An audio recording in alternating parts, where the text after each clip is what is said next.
বৈরাগ্যে চরম ত্যাগে সেই সন্ন্যাস আশ্রম আমার আরাধ্য নেবে, এটা এই সরলমতি ব্রাহ্মণ তিনি মেনে নিতে পারেন। দৌড়ে যাচ্ছেন, এত ভিড়, লোকে লোকারণ্য, গোটা কাটোয়াবাসী সেদিন ক্রন্দন করছেন গৌরহরির এই সন্ন্যাস আশ্রমে। অনেক পদকর্তার পদ আছে এখানে, যেমন পশু পাখি কীট পতঙ্গ সবাই ক্রন্দন করেছেন সেদিন মহাপ্রভুর সন্ন্যাস। তিনি এই ভিড় ঠেলতে ঠেলতে ঠেলতে ঠেলতে যখন যান মহাপ্রভুর কাছে, তখন সন্ন্যাস গ্রহণ হয়ে গেল। মহাপ্রভুর নতুন নামকরণ হয়েছিল চৈতন্য, শ্রীকৃষ্ণ চৈতন্য মহাপ্রভুর নতুন নাম।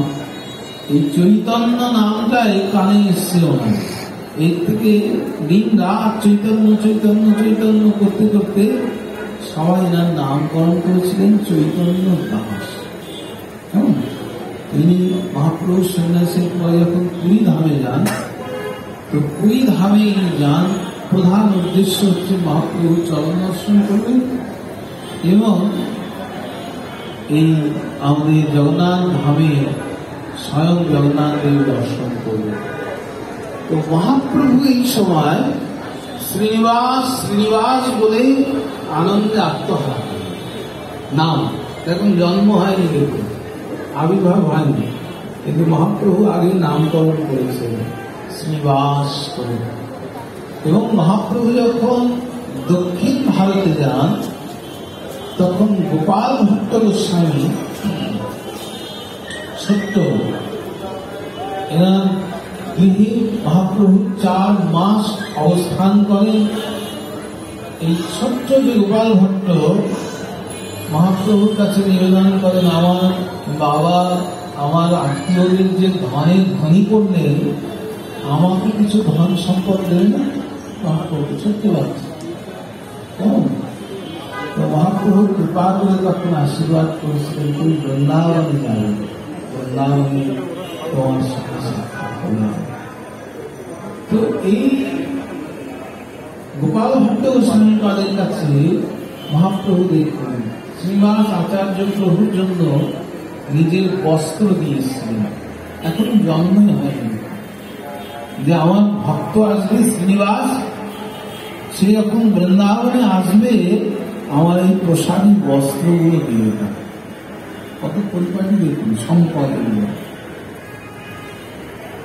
এরপরে এই আমাদের শ্রীনিবাস আচার্য প্রভুর আবির্ভাব হয় কাটোয়া ধামের কাছে চাকুন্দি গ্রামে, পরবর্তী ওনারা জাজি গ্রাম এসে বসবাস করেন। তো পিতা হচ্ছে গৌরগত প্রাণ ছিলেন, গৌর অনুরাগী ছিলেন। পিতার মুখে গৌর কথা শুনে শুনে শুনে শুনে ইনিও গৌরময় হয়ে গেছে, গৌর ছাড়া কিছু বুঝতে পারেন। কিন্তু শ্রীনিবাস আচার্য প্রভুর দিব্য লীলায় কি হয়েছে জানেন? শুধু বিরহ হয়েছে। শুধু কেমন বিরহ? পিতা হচ্ছে তার কাছে সবচাইতে বন্ধু। কিসের বন্ধু? না দিন রাত গৌর কথা শুনে পিতার কাছে। তো পিতার কাছে গৌর কথা শুনে শুনে গৌরের সেই রূপটা তার হৃদয়ে অঙ্কন করে নিয়েছেন। আমার গৌর দেখতে এমন, গৌর এমন চলে, এমন তার ভঙ্গি। তো আমাদের নরহরি সরকার ঠাকুর মহাশয় লিখেছেন, শয়নে গৌর স্বপনে গৌর, জীবনে গৌর মরণে গৌর। গৌর করিলাম সার। আমরা যেমন সংসারকে সার করে দিয়েছি, তেমনি কি করেছেন? গৌরকে সার করে নিয়েছেন, আর অন্য কোনো ভাব নেই। তো গোপাল ভট্ট গোস্বামী পাদ যে ছিলেন, মহাপ্রভু যাকে প্রসাদী বস্ত্র দিয়েছেন, এনারা দেখুন দিকপাল ভজন আনন্দ। ভজন করাটা কোথায় হয় না একদম হচ্ছে মনে মনে এবং কনে। লোক হট্টগোল তার ভজন হয় না। ভজন করতে গেলে আপনাকে হয় মনে করতে হবে, নয় কোণে করতে হবে। কোণে মানে লোকজনের অন্তরালে, কেমন লোক দেখিয়ে নয়। মানে লোক দেখিয়ে যেটা হয় তাকে ভজন বলে, তাই না?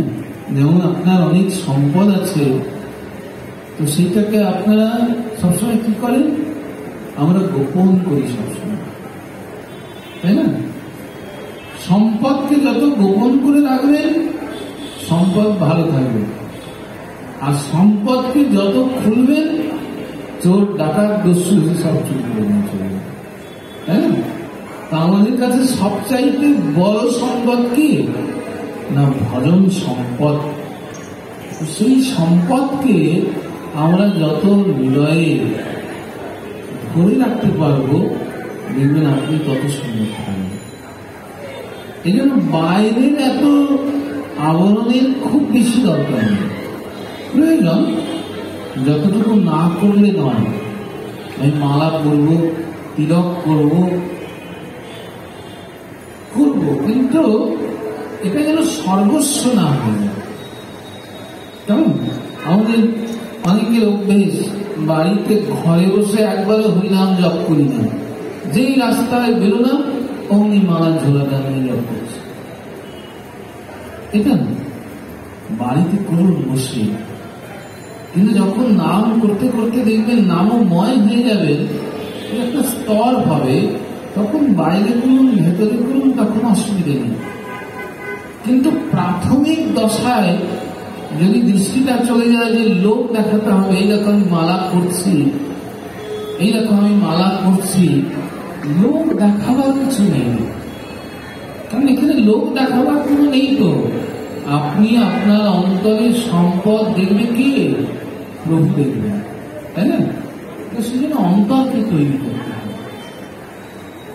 তো রঘুনাথ এই যে আমাদের গোস্বামী পাদগণ, সরস্বতী পাদ বিশেষ করে এই ভজন সম্পদটাই দেখিয়েছে। কেমন গোপাল ভট্ট গোস্বামী পাদ দেখুন, ব্রজ বৃন্দাবনে গিয়ে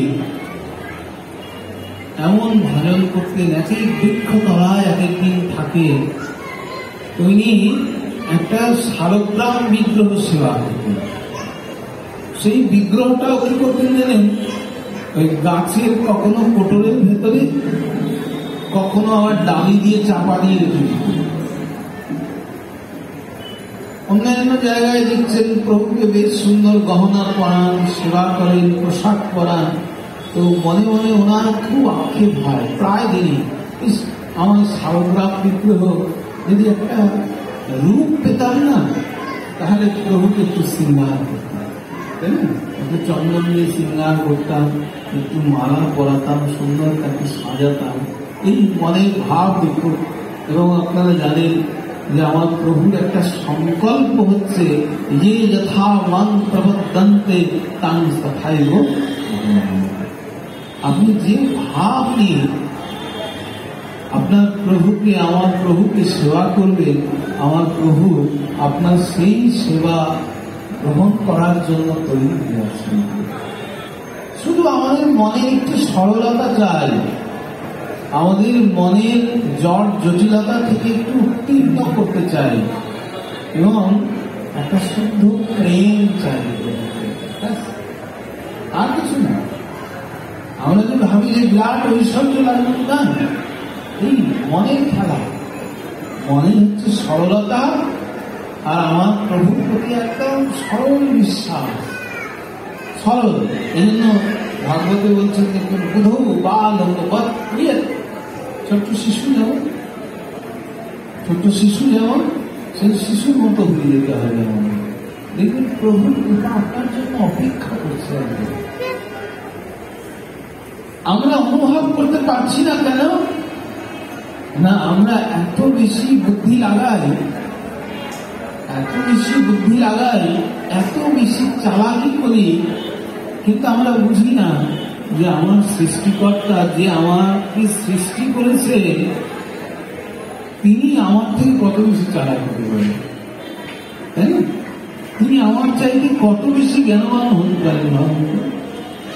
শ্রীমদ্ ভাগবতে দেখুন, ভগবান এক জায়গায় দৃষ্টান্ত দিয়েছে যে আমার সঙ্গে কখনো বাক চাতুরতা করতে এসো না, আমার সঙ্গে বুদ্ধি লাগাতে এসো না। কারণ তুমি যতই বুদ্ধি লাগাও, যতই বাক চাতুরতা করো না কেন, আমার কাছে তুমি একদম ছোট্ট শিশু হয়ে কিচ্ছু না তুমি। যেমন দেখবেন আপনার ছোট এখানে যারা বয়স্ক আছেন, নাতি বা নাতি প্রথমে যখন ক খ শিখে না, তো দাদুর কাছে নিয়ে চলে আসে, এই দাদু তুমি ক লিখতে পারো? দাদু বলে হ্যাঁ পারি, লিখে দেখাও তো। তো দাদু খুব সুন্দর করে ক লিখে দেখাতো। তো নাতি বা নাতনি তখন বলে এই মা তুমি ক লিখতেই শেখো, কোথায় ভুল হলো? সঙ্গে সঙ্গে মিটিয়ে দিয়েছে, এটা ক লেখা হলো, এই দেখো ক এইভাবে লিখতে হবে। তো ও যা ক লিখলো তাকে ক বলা যাবে না, গ বলা যাবে না, ঘ বলা যাবে, কিছুই বলা যাবে না। কিন্তু নাতনি দাদুকে শেখাচ্ছে, দেখো এইভাবে ক লিখতে হয়, বুঝেছ? শিখলে? তো দাদু তখন বলে হ্যাঁ ঠিক, আমি আজকে থেকে এইভাবেই ক লিখব। নাতনি যেমন খুব আনন্দ, আমি দাদুকে ক লেখা শেখাতে পেরেছি। বাবা দেখো, আর দাদু ক লিখতেও পারে না, দাদুকে আমি ক লেখা শিখেছি। কিন্তু বাবাও বোঝেন যে যাকে ক লেখা শেখাচ্ছে সে পিএইচডি করে বসে আছে, ডক্টর, ইঞ্জিনিয়ার। কিন্তু সেই ছোট্ট নাতনির কাছে সে তখন বস্তুটা স্বীকার করে নিচ্ছে যে হ্যাঁ ক এইভাবেই লিখতে হয়, তাই না? ঠিক ভগবানের কাছেও তাই। আমরা সঙ্গে এবিসিডি এই একটা লাইন আর এই লাইন আর এখানে একটা টান দিয়ে একটা এ লেখার চেষ্টা করছি, আর ভগবান হচ্ছে এই সমগ্র জগতের যত শিক্ষা আছে সব শেষ করে বসে আছে। তথাপিও ভগবান আমাদের সেই বাৎসল্যে বলেন ঠিক ঠিক, আমি আগে এই লেখা শিখলাম, এই লেখা শিখলাম। ভগবানের তাই এরকম। তো ভগবানের কাছে এই জন্য হচ্ছে আমার সঙ্গে বাক চাতুরতা করো না। ভক্ত প্রহ্লাদের যে পিতা দেখুন, ভাগবতে ইনার মতো বাক চাতুরতা কেউ পারেননি আজ পর্যন্ত। স্বয়ং ব্রহ্মাকে বলেছেন আমাকে অমর করে দাও, বলছেন আরে আমি নিজে অমর নয় তো তোমাকে অমর করতে বলবো। উনি খুব বাক চাতুরতা করেছে, চারিদিক থেকে একদম ছক কষে বলছেন ঠিক আছে তাহলে আমাকে একটা বর দাও, আমার যেন দিনে মৃত্যু না হয়, রাত্রে মৃত্যু না হয়, আকাশে মৃত্যু না হয়, ভূমিতে না মৃত্যু হয়, ঘরের ভেতরে যাতে মৃত্যু না হয়, ঘরের বাইরে যেন মৃত্যু না হয়, তোমার সৃষ্ট কোন জীব জন্তু জানোয়ার দ্বারা যেন কোনো আমার বধ না হয়, এমনকি কোন অস্ত্র শস্ত্র দ্বারা যেন আমার বধ না। খুব ঠান্ডা মাথায় ভেবে দেখুন, যার মৃত্যু দিনে হবে না, রাত্রে হবে না, ঘরের ভেতরে হবে না, বাইরে হবে না, কোন অস্ত্র শস্ত্র দ্বারা মৃত্যু হবে না, কোন জীব জন্তু পশু পাখি এমন কোন মানুষ রাক্ষস কারো দ্বারা তার মৃত্যু হবে না, তাহলে তুমি তো অমরই বলুন, তাই না? কত সুন্দর বাক চাতুরতা দিয়েছেন ভগবানের কাছে। কিন্তু ভগবান লিখুন, এই কদিন আগেই গেল, আপনারা হয়তো পালন করেছিলেন, স্বয়ং নৃসিংহ রূপ ধারণ করে সে বধ করেছিলেন, তাই না? তার মানে কি, ভগবানের কাছে কখনো বাক চাতুরতা করতে যাবেন না। ভগবানের কাছে এই বুদ্ধিটা সংসারে লাগিয়ে ভাবছেন আমি খুব বুদ্ধিমান, খুব রাজা, ভগবানের কাছে করতে যাবেন না। কারণ আমাদের চাইতে কোটি কোটি কোটি গুণ বুদ্ধি উনি রাখবেন, আমরা এক বিন্দু জলও হতে পারবো না, উনি মহা মহা সমুদ্রের মতো রয়েছে, তাই না? এই জন্য কি করতে হবে আমাদের, বলছেন একমাত্র উপায় হচ্ছে যদি সরল হতে পারে, একদম সরল। আর সরল হলেই আমার প্রভু তার জন্য অপেক্ষা করছে। একদম সহজ সরল, কেমন? এই জন্য বলছেন বোধ বালক বৎ ক্রিয়ে। তো এই গোপাল ভট্ট গোস্বামী